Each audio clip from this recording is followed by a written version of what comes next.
So welcome everybody to a new week.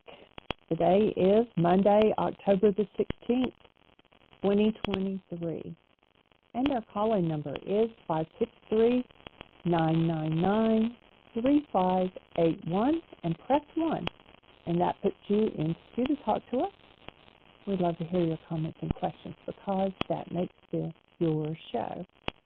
We'll give Michael a moment to dial in. We actually have a question that came in by email, and shall I wait until he gets on so he can address it? In the meantime, go to the website. We've added now on our YouTube channel, and the link is also on our website under the Global Book Club, the meeting that they had on Thursday of last week, the 12th. They will not be having one on the 26th. Yanka's kids are out of school or something, and so she's got other things going on and will not be doing the club on that day.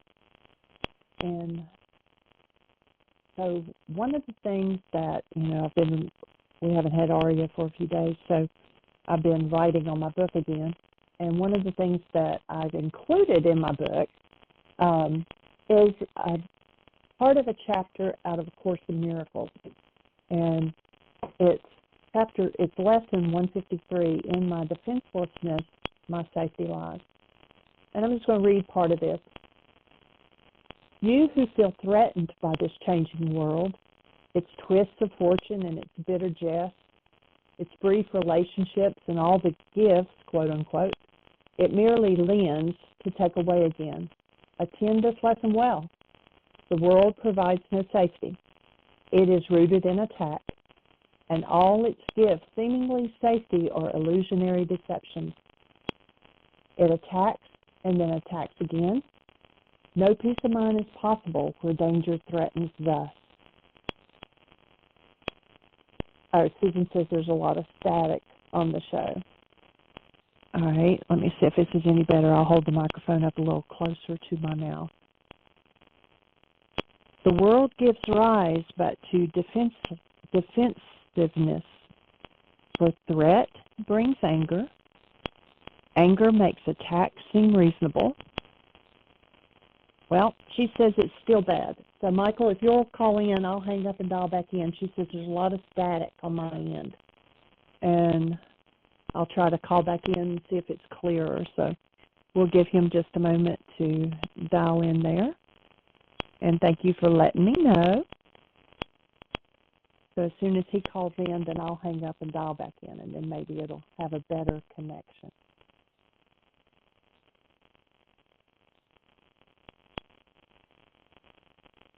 In a minute.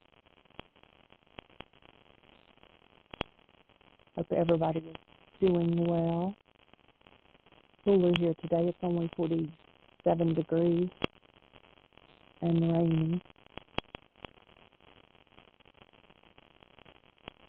Well, he's not in yet.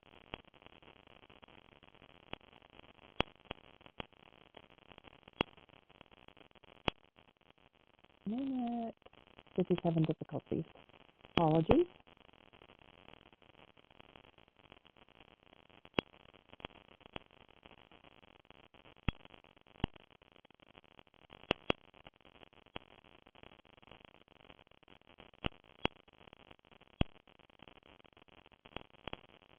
Okay, hopefully it's not Blog Talk issues or something. Michael's having challenges getting in. As soon as he does get dialed in, then I'm going to hang up and try again. It's weird. She says when I speak, there's static, and when I'm silent, it's not. So it must be something in my microphone, but I will hang up and try again. There you go, Michael. All right, young lady, let's see. Am I sounding loud and clear? I could hear some static with Jeanie that is gone now. So who are we speaking with? Hi, it's Susan. Oh, hey, young lady, welcome. There was no problem on Dr. Tim's show, but when Jeanie speaks, it's staticky. But now you're speaking and it's clear, so it might be just something in her.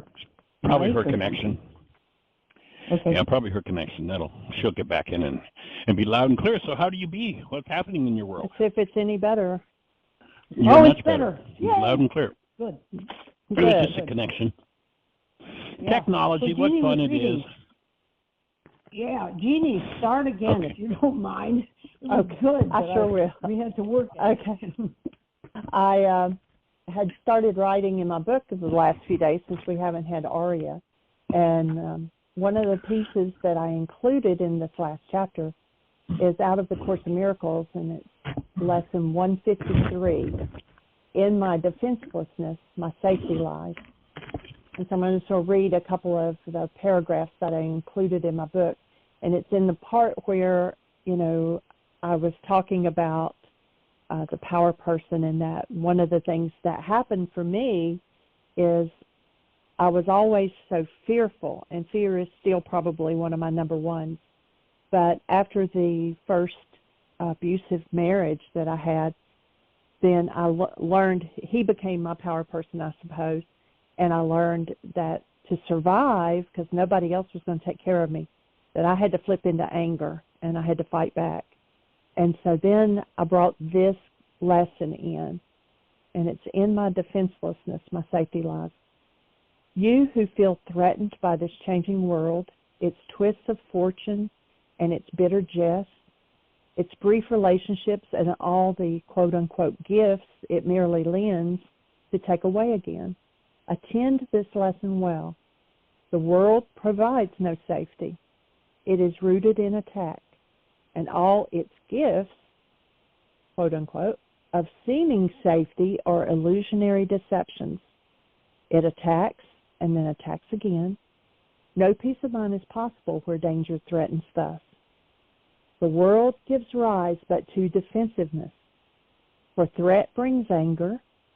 Anger makes attack seem reasonable. Honestly provoked and righteous in the name of self-defense. Is that not just what I said? Yet is defensiveness a double threat, for it attests to weakness and it sets up a system of defense that cannot work. Now are the weak still further undermined, for there is treachery without and still a greater treachery within. The mind is now confused and knows not where to turn to find escape from its imaginings. It is as if a circle held it fast, wherein another circle bound it and another one in that, until escape no longer can be hoped for nor obtained. Attack, defense, defense, attack, becomes the circles of the hours and the days that bind the mind in heavy bands of steel with iron overlaid, returning but to start again. There seems to be no break nor ending in the ever-tightening grip of the imprisonment upon the mind. Then I'm going to roll all the way down to the end of it, where we are told what the solution is. In time with practice, you will never cease to think of Him, speaking of God or Christ, and hearing His loving voice guiding your footsteps into quiet ways where you will walk in true defenselessness, where you will know that heaven goes with you. Nor would you keep your mind away from Him a moment, even though your time is spent in offering salvation to the world. Think you that He will not make this possible for you who choose to carry out His plan for the salvation of the world and yours? Today, our theme is our defenselessness. We clothe ourselves in it as we prepare to meet the day. We rise up strong in Christ and let our weakness disappear as we remember that His strength abides in us. We will remind ourselves that He remains beside us through the day and never leaves our weakness unsupported by His strength. We call upon His strength each time we feel the threat of our defenses undermine our certainty of purpose. We pause a moment. He tells us, I am here. Your practicing will now begin to take the earnestness of love to help you keep your mind from wandering from its intent. Be not afraid nor timid. There can be no doubt that you will reach your final goal. The ministers of God can never fail because the love and strength and peace that shine from them to all their brothers come from Him. These are His gifts to you. Defenselessness is all you need to give him in return. You lay aside but what was never real to look on Christ and see his sinlessness.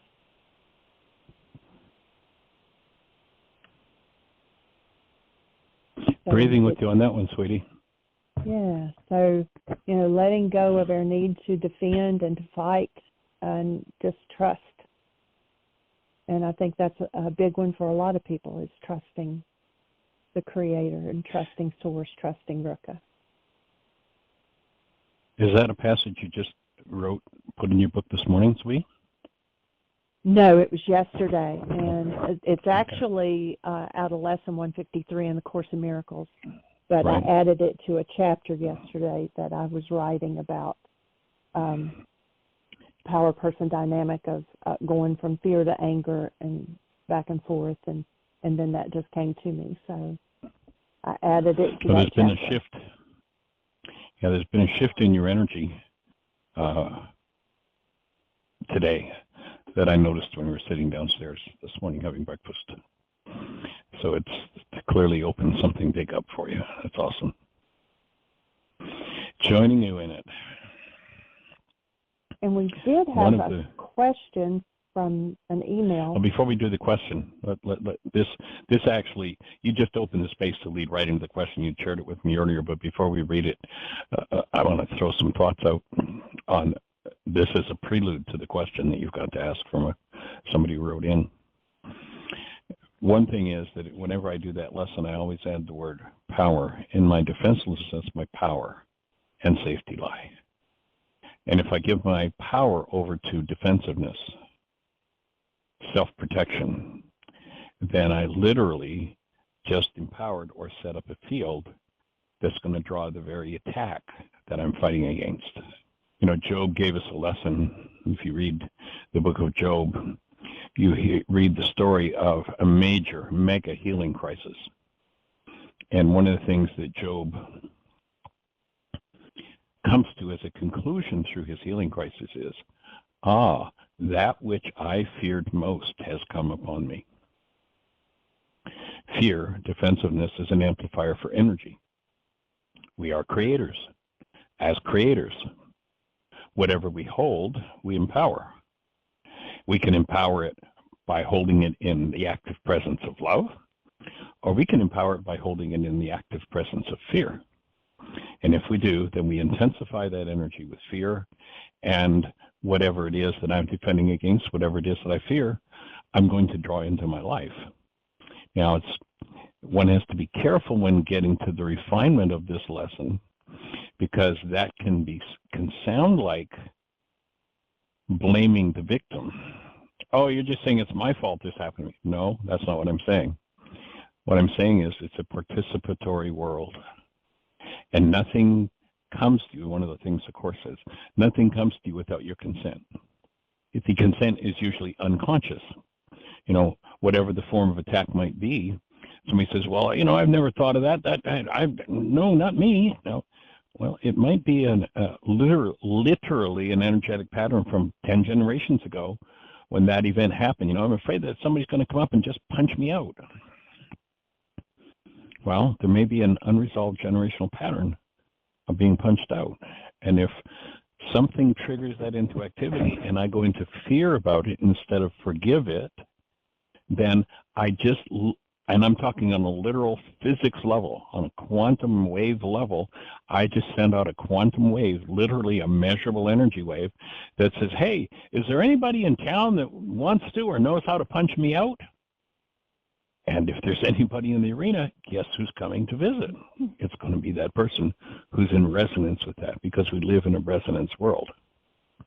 So as opposed to reinforcing fear, if I recognize I have fear, then I look at the goal that I hold. Well, I just want to be safe. Oh, so in my file on being safe, I have a fear of being punched out. So if I play the affirmation game, I'm always safe, I'm always safe, I'm always safe, every time I think the thought I'm always safe, because of resonance, I resonate being punched out. Cancel the thought. And when that energy field becomes strong enough, then somebody's going to show up to fulfill it for me. In the instant they show up, they may actually, think about times when we've walked into somebody's space, totally committed to being loving, nurturing, and caring, and all of a sudden we go into our mad banshee and attack. I was committed to being loving there. What happened? Well, that person's high energy wave triggered your mad banshee, and bang, it comes into awareness. If you're not really conscious, then it tends to come up and take over when it's resonated into activity. That's where people say, words said in anger. Why? Because anger tends to just lubricate the hostility and fear-based mind, and words based in it tend to express, and energetic patterns based in that anger tend to draw to us experiences. So that's an awesome lesson to soften into and recognize that I can let every cell in my body soften and trust that I'm safe and I need no defenses at all. That in God's universe, in the universe where love is the governing energy, and the only way I get to be part of that universe is when I choose to participate in my human life as love, then I'm safe. I trust, rather than trusting in the generational patterns of the past that do come up that need forgiveness. And if they don't forgive, or if they're not forgiven, then sooner or later they lead to an experience in the world. Whenever we hear the Greeks saying, Yeshua says, forgive your brother, he never says that. He says, forgive as to your brother. And so if the person who's coming, cancel the thought, with a fist to punch me in the face, shows up and their fist is up, and I go into my terror, I just reinforce that fist is coming at me. If I take a breath, stop, and I cancel my need to be safe, then rather than pushing that invitation to punch me in the face, again, cancel the thought, rather than pushing that energy out into the world, I now can bring that energy back inside of me. I bring it forward in the presence of love, and it dissolves. And all of a sudden, this person whose fist is poised goes, what the heck am I doing? Because there's no energy to drive that behavior in them. It's a participatory world. Nothing comes to us. There's that section in the Course on responsibility for sight. I am responsible for the things that happen to me. And everything that happens to me, I ask for and receive as I have asked. It goes on in that passage to say, deceive yourself no longer that you are helpless in the face of what is done to you. Acknowledge but that you have been mistaken, and all effects of your mistakes will disappear. But you got to breathe, soften everything so that there's nothing locked down. And as your physiology softens and opens, you get to access that old energy in the file on being safe that goes back maybe 10 generations where somebody was punched out and it was never resolved. I get to soften. I get to bring that energetic pattern forward. I get to breathe through it, and it no longer pushes the people, the buttons in the people around me who have the capacity to do that. So it's a powerful core lesson in the Course.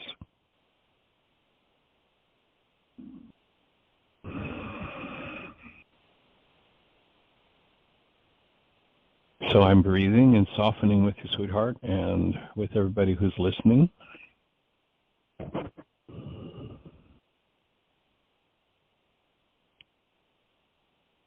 When we look at some of the patterns that need to be worked with and worked through, I just had a conversation before the radio show today with a young man that I was reintroduced to, that I only knew when he was in utero 54 years ago. It was my cousin's son. Cousin who was considered to be the black sheep of the family, but I always kept a connection with him. He passed away back in June, which I just found out today. And in trying to reach out to him, I ended up getting the phone number of his son, who he had disowned about 5 years ago. A son that, because my cousin respected me, he named after me. And this young man just shared with me how he was just so happy and delighted to meet the person that he was supposed to be like, because his dad used to compare him to me, and that was who he was supposed to be. One of the phrases he repeated was, "It's so nice to meet who I'm supposed to be." And then we went in, with his father being the black sheep of the family, we went into, he was still in utero the last time I saw his mother. We went into the story of how my cousin really inherited the title of the black sheep of the Camp family, and it was a whole lot blacker than I had ever realized, as he shared with me some of the things he went through as a kid. And so as I'm speaking this lesson, it's so perfect to hear that, Jeanie, as I said to Jeanie when I went down for breakfast, that as I got off the phone with him, I felt like I'd been hit up the side of the head with a 2x4, listening to what this kid, just horror stories beyond. At 3, watching a friend of his father's get stabbed to death in front of him, and his father being stabbed, the black sheep, my cousin. I was not privy to any of that having happened. So it's sweet that you started the show off, Jeanie, with that lesson as a reminder, and I'm offering the take a breath and soften everything, because I need it. And I'm just softening and breathing with that. So thanks for introducing that lesson. It's just so right on target for me right now.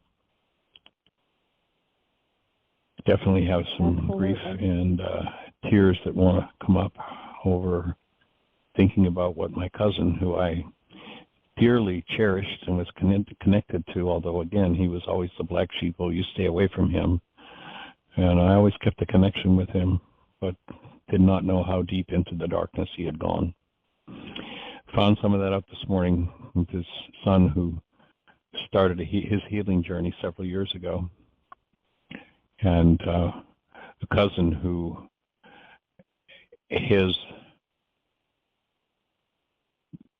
the cousin's father's brother, who would be my uncle, was the black sheep of the family.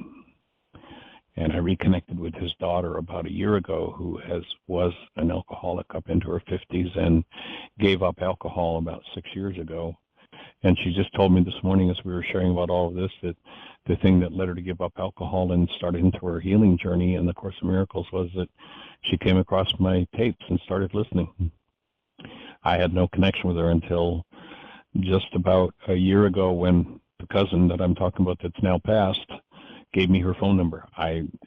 Because her father was the black sheep of the family, I just have very vague memories of her, maybe when I was 4 or 5, and the trauma and the hell that they lived in. So I'll just ask everybody to breathe with me and hold the space, and going to get to clean up another layer of that world of insanity out of my own genes. So I'm going to breathe and be quiet. And Miss Susan? Well, how are you, young lady? I'm okay, thank you. Some things going on, but why don't you stay with, that's quite a story, Michael. Really. Wow. Oh, listen, it's unbelievable. And there's a really sweet upshot. This young man, who's now 54, who's been through drugs and alcohol and crime. The black sheeps in my family were mostly drinkers. There wasn't any crime that I'm aware of, but this kid got involved with some drugs and did some of that, but cleaned it out. And it's like, I'm so glad to meet, he says to me, who I'm supposed to be. And I love it. we start talking about we start talking about healing and forgiveness, and I mean, there are so many points of contact that he says, oh God, now I know where I got that. Yeah, I loved physics when I was in school. Okay, that's where I got that. Yeah, I did a radio show when I was 16. Yeah, you're doing a radio. We got so much to talk about. I mean, it was just like blink, blink, blink, blink, blink. And then he was just so open. He says, I haven't told anybody this. I mean, beatings he watched his mother get, watching his father's friend get killed, and his father was stabbed by the guy that killed him. And he was 3 when that happened. I mean, he said, I've just never told anybody this. And 2 or 3 layers of tears. And he ended up saying, I know I'm supposed to be a preacher. He said, I don't know exactly what that means yet, but he said, I know it. And it was like, okay, I've been working this path for 50 years. You got everything I got. Let's go for it. So, I mean, the upshot was sweet, and it was still a kind of just opened a new place for processing. So bittersweet hearing what this kid had gone through. Just, oh my God, I had no idea that my cousin, who I pretty much lost contact with, you know, we'd talk every 5 years or something, way back 40 years ago. And so hearing about the darkness that he played out, there's a little bit of shaking and opening there, and then to have this kid just like, yep, I know what I'm supposed to do. It's like, all right, you got my support. Wow. So it closed on a very high, loving, happy note, and this kid just was, I mean, he's so ready. So that's great. So it's pretty sweet. Bittersweet, How is but he sweet. Connected? You said he's a cousin? Say again? He is my cousin's son. He's the cousin who was the black sheep. Yeah, it was his son. And he had disowned him about 5 years ago. Wow. And had no idea that his father had passed away. I had reestablished contact with him. Jeanie and I went and visited with him about 10 years ago and stayed a night with him. And then, you know, we were on our way here to, or back to Missouri. And since then, every couple of months, I'd call him to say, hey, how you doing, that sort of thing. And and then I tried to call him about 3 weeks ago, and both he and his wife's numbers were disconnected. And I just finally found out that he passed on June 17th. And it was through that connection. And another cousin, the one whose father was the black sheep of the family, like the really tough nut. And she found the work about 6 years ago and started doing it, quit drinking alcohol. And so it was through her that I met my, I guess he'd be my second cousin. And got to have this conversation this morning, so. Wow, a lot of healing is going to be happening. A lot of healing. About 3 times we both came into rounds of tears in our conversation this morning. Just old family grief that, you know, that just needs to go. Wow. Needs to be processed.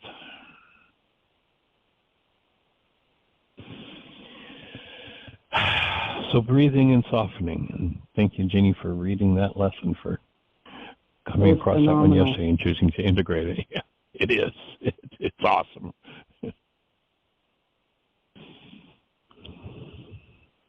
So what's happening in your world? Let's.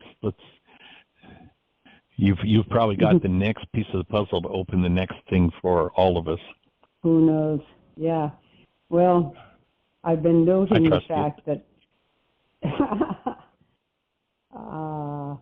I asked Dr. Tim, why is it that even though I've done wake-up sheets and journal writing, and I hear about these people who had a realization and then it was done, you know, they were free and they didn't repeat the bad behavior anymore, and he corrected that right away. But, you know, and he reminded us that you always say 77 times 70 or whichever 7 number you use. That it's ongoing. Well, and everybody wants to be there yesterday. right? know. And remember in the scripture it said, you can't storm the gates. You can't be there yesterday. I mean, it'd be nice if we all could, but you just got to plod through and do your work. Willingness is the accelerator. Mhm. Yeah. Well, there's always stuff.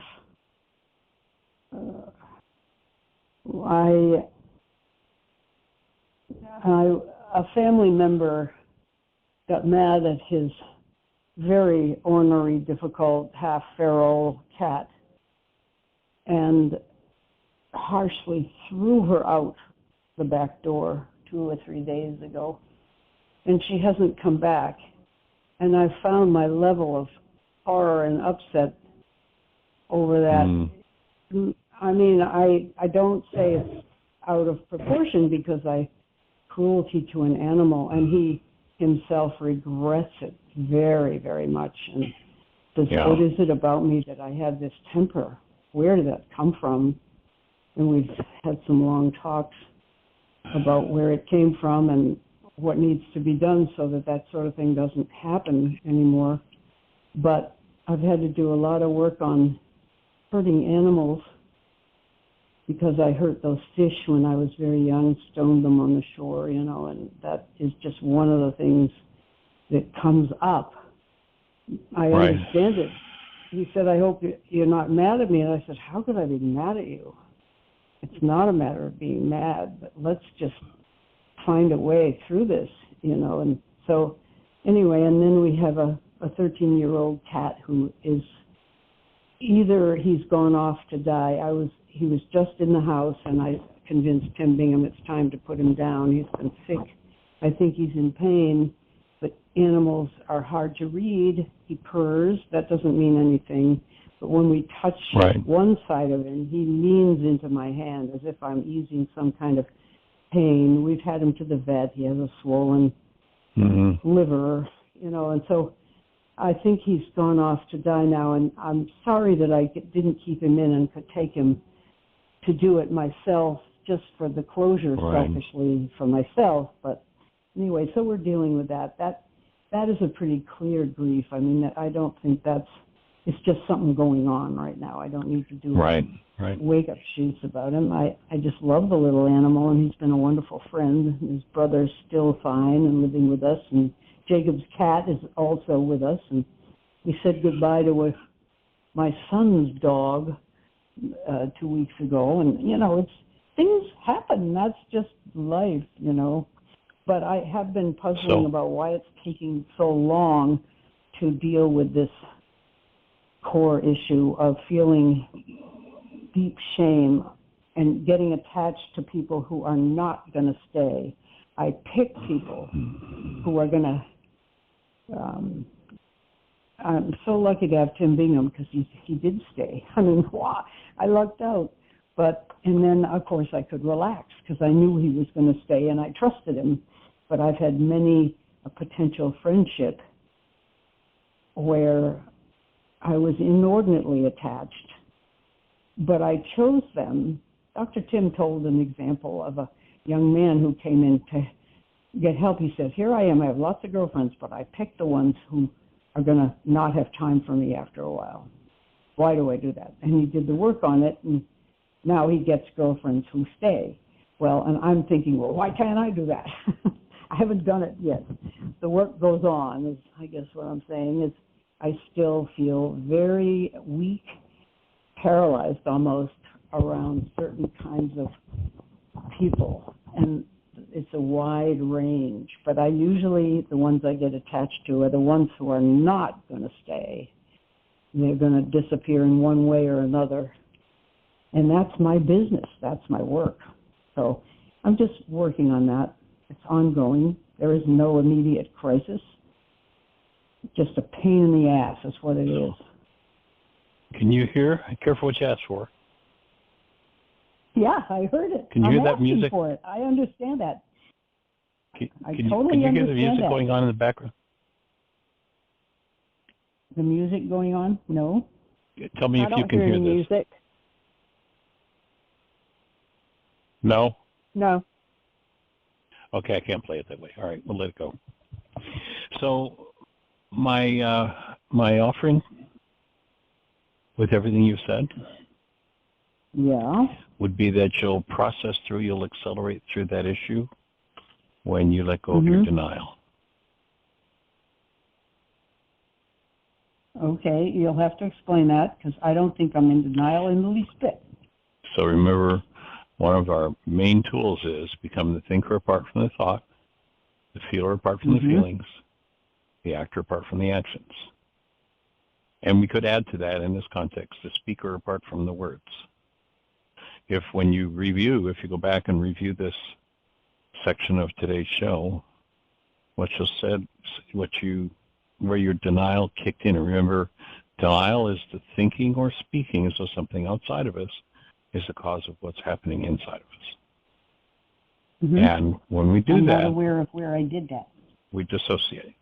So you were speaking about the cat, and you spoke about, I'm not sure I can quote your words exactly, but your words were something like the grief and upset about that.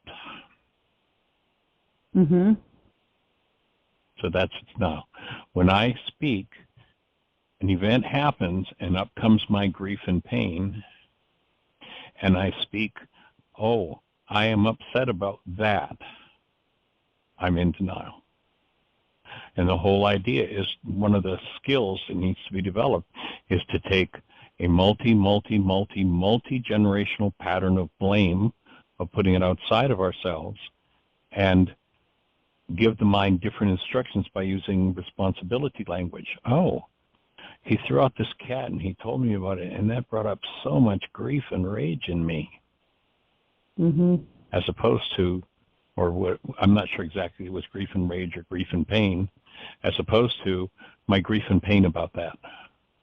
So if you go back and listen, you'll find there's the language that keeps the part of us that needs to heal in hiding. It keeps us in that dissociated place.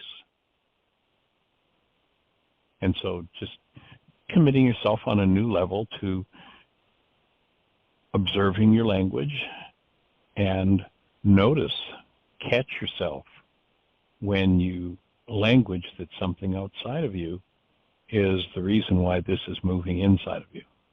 And just a simple shift in language to, oh, yeah, when he spoke about throwing that cat, oh man, that brought so much rage up in me, so much grief. You just gave your mind permission to show you what's yours rather than harshly instructed it to hide it from you.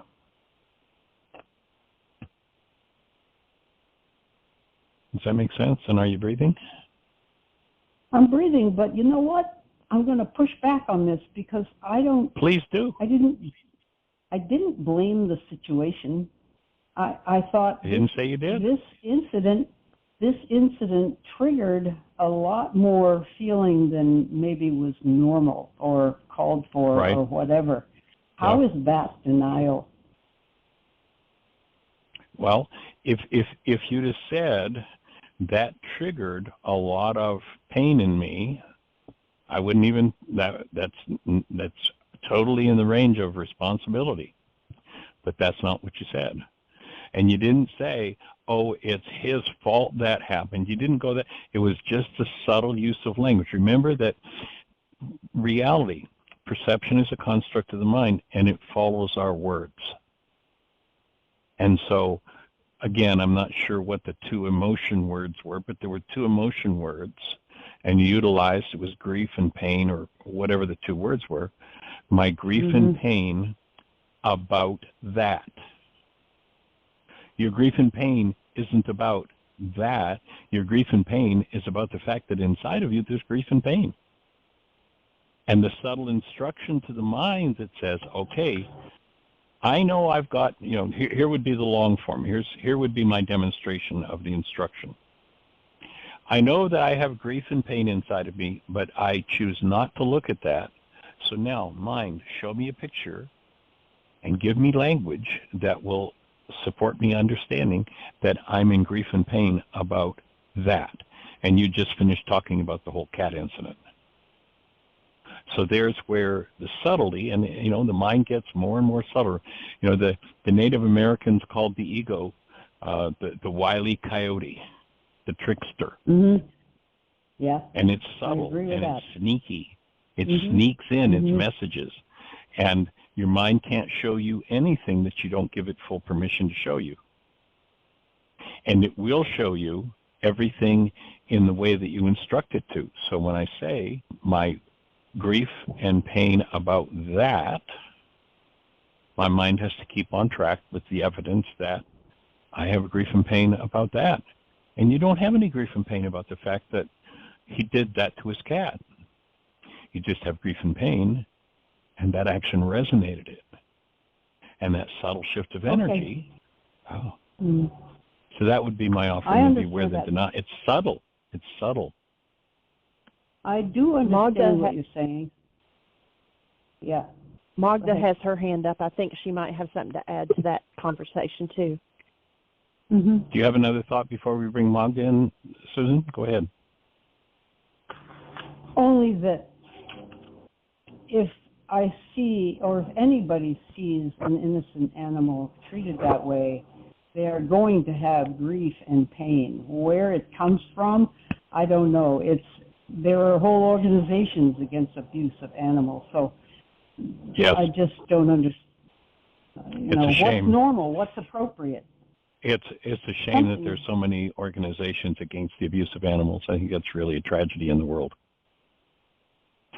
Because there's a lot of abuse of animals. That's why there's.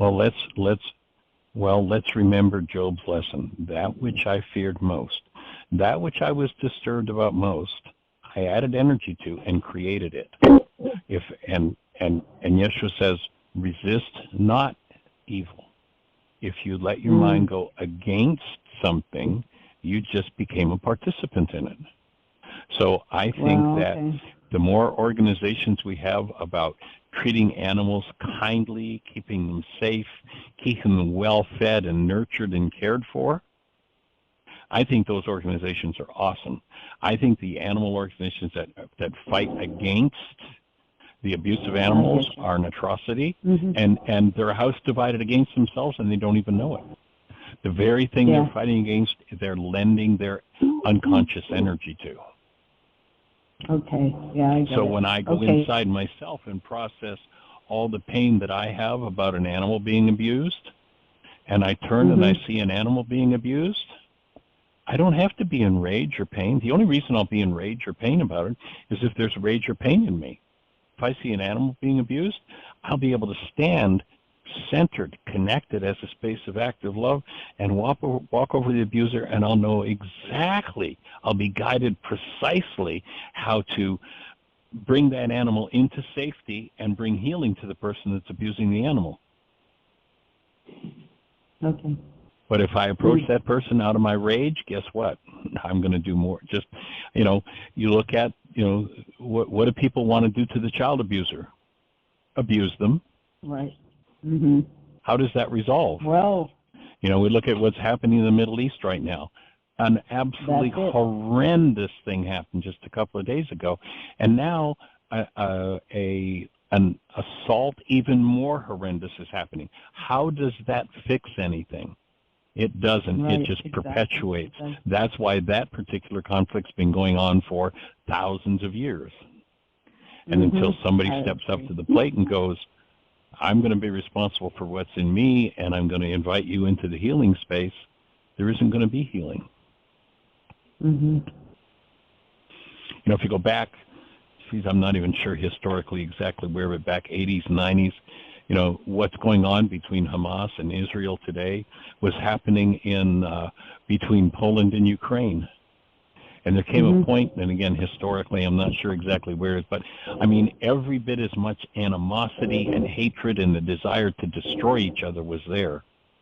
And the leaders in Poland arrived at a place of saying, something, we've got a horrendous past, but we need to take care of each other in the future. And there was healing between Ukraine and Poland, and they're now united. And they were exactly in the same place as Hamas and Israel are today. Yeah. And it took somebody to wake Well, up we were and go almost beyond. there with the Oslo agreements, but man, they fell apart. We were almost there, but we've got to start again. Yeah, well, it happens just like, when you were talking about your own healing process. Why am I not finished with this? Because you're not finished with it. Again, everybody gets this wonderful vision. Oh, wouldn't it be nice if? And they want to bring two parties together with a history of trauma and hurt and pain and attack and death and suffering and vengeance. You want to bring two people together and say, okay, well, we're going to fix this right now. You're not going to fix it right now. It's a process. Healing is a process. It isn't ever going to happen in that instant. And when people do get what appears to be an instant healing, I like to use the example. I used to be in the studio business in Nashville. And people think about Willie Nelson and what a great voice he has, and what a charmed life he has, and what a singer and all. Willie Nelson lived in his car on the streets of Nashville for 18 years before he became an instant hit. People who heal have a process they go through before they become instantly healed. The Course talks about the holy instant, but there's a work to be done to get there. You can't storm the gates. Each person that comes together in that party has to be prepared to move to the next level and be facilitated into healing. And it doesn't matter whether it's two countries or two people or somebody with the person they look at in the mirror with themselves. I hear Magda giggling. All right, young lady. Hey, how are you? Hey, I'm on Magda's phone list about every month or so. Magda butt dials me. She butt dialed me yesterday, or the day before. Because she loves you and she wants to talk to you. Well, I appreciate being on your butt dial list. It's always an amazement to me when that happens. It's like, wow, how did that go? But anyhow. Must be time for us to say hello. I think so, and here we are. Yay. So the reason I'm calling is because this subject has come up before, of course, this subject being taking responsibility for our own pain or whatever reaction we're having, rather than blaming something or someone outside of ourselves. And I think the languaging that you slip into very easily is really the languaging that I need to use for myself. And it's so helpful for me to get it, that it's really my upset. And that is by using that little word, my, rather than saying, well, when he threw the cat against the wall, and I know that wasn't what you said, but I have that image from someone else saying that. Right. When he threw the cat against the wall, it really brought up so much anger in me. And that is so easy because this is so subtle until we really get it, which takes a long time. It's subtle to not be able to attach that to the reason I have this anger is because he did that. I mean, right, I think to that... come out of denial. But if I say when he threw the cat up against the wall, it brought up so much of my anger. For me, that really helps me to be clear. It's my anger. It was there before this happened, and this was just the trigger for my anger to come up within me. It was, yeah. So I think the word my is it was incredibly important for me to be able to get that concept so much better, so much easier. And I still mess it up sometimes. But, we're in a learning process. No, you're finished with all of your work now, aren't you? I thought I was the other day, and I was wrong. Ah, yes, what fun. Well, it was interesting for me to have this conversation this morning, and I'm working to hold a space for my second cousin, and Right. it just resonated some stuff. I mean, on both sides of the fence, but Sure. definitely opened another level. More. Yes.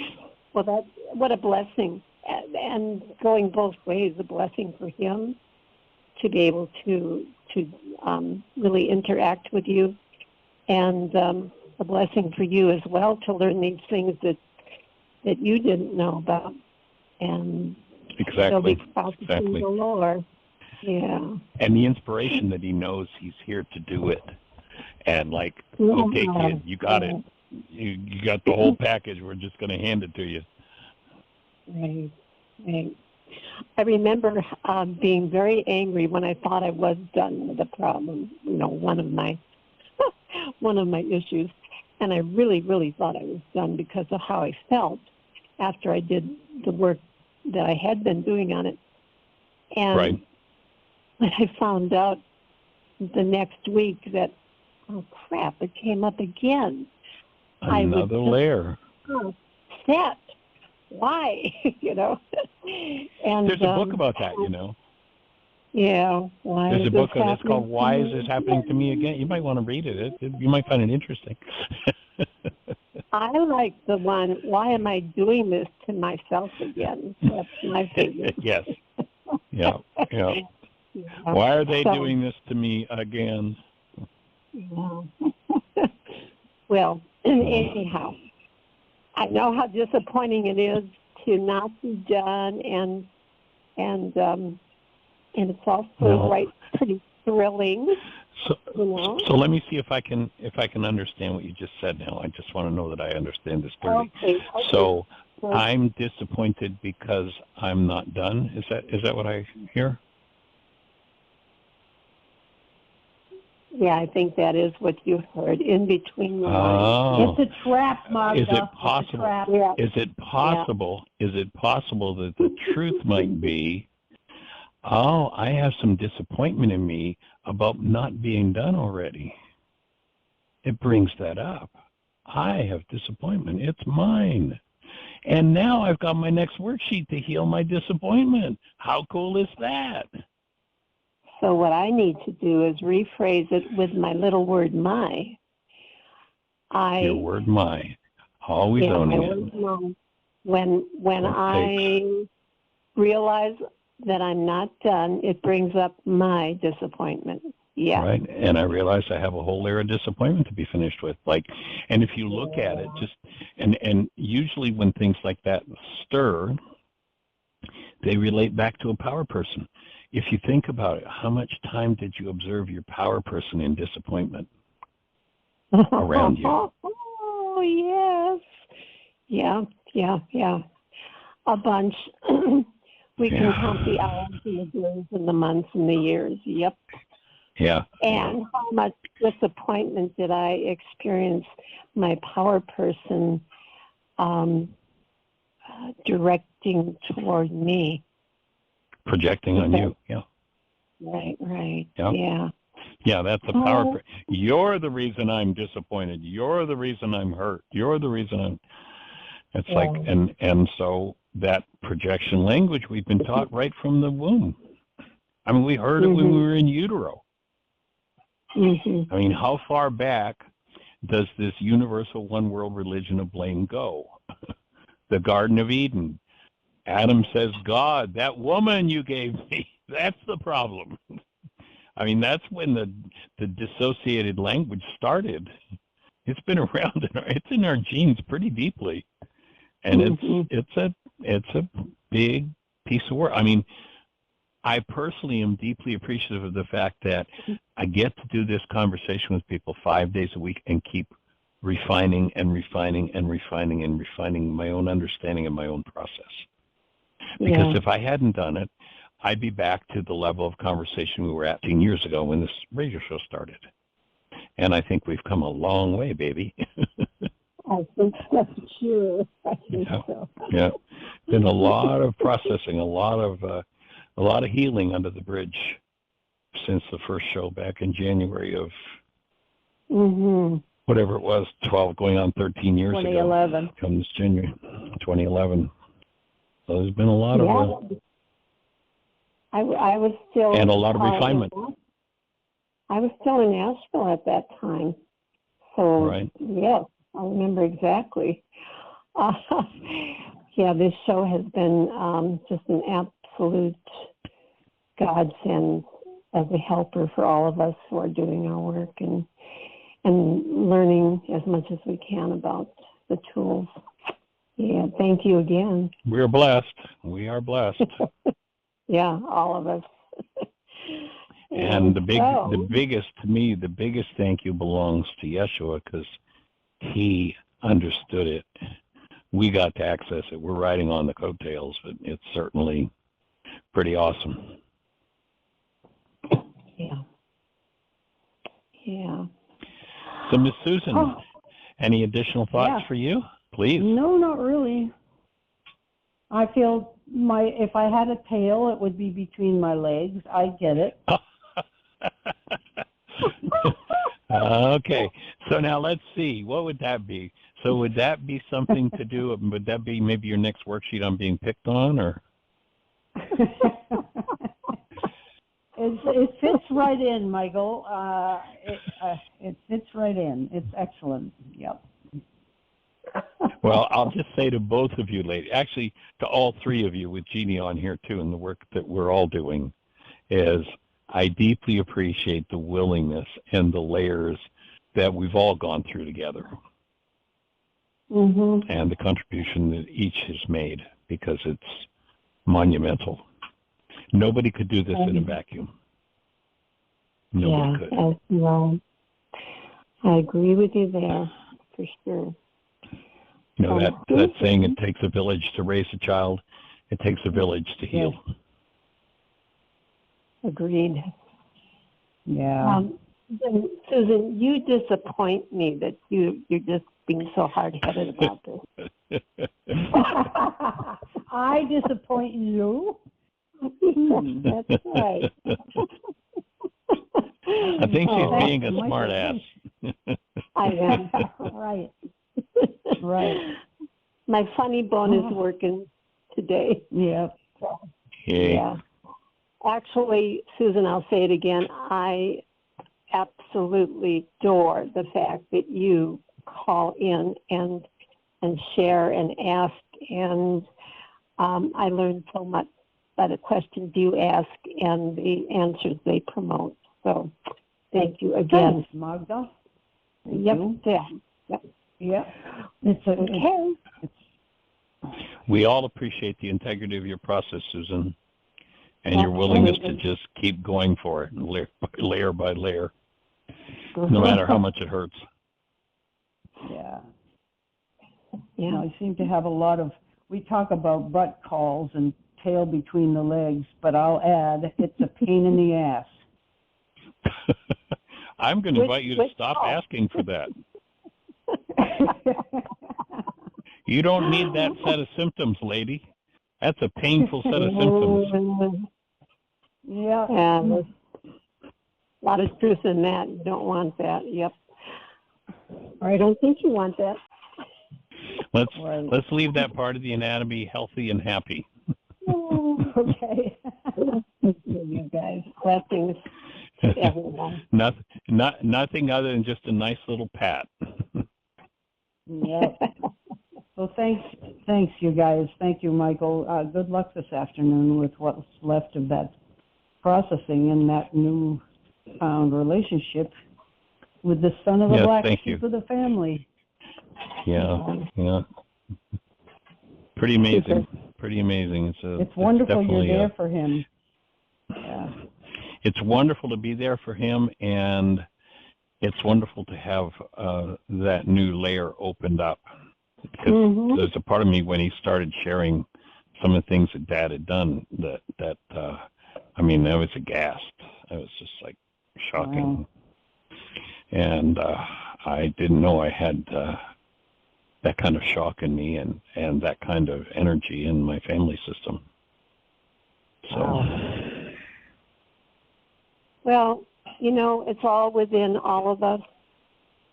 I mean, it's yeah, within me, you, and everybody else, and it's just a matter of we don't recognize it usually, unless we're manifesting it out in the open.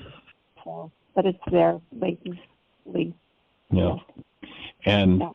you two ladies, I just sent you a link to a piece of music that when the show's complete, I'll invite you to listen to.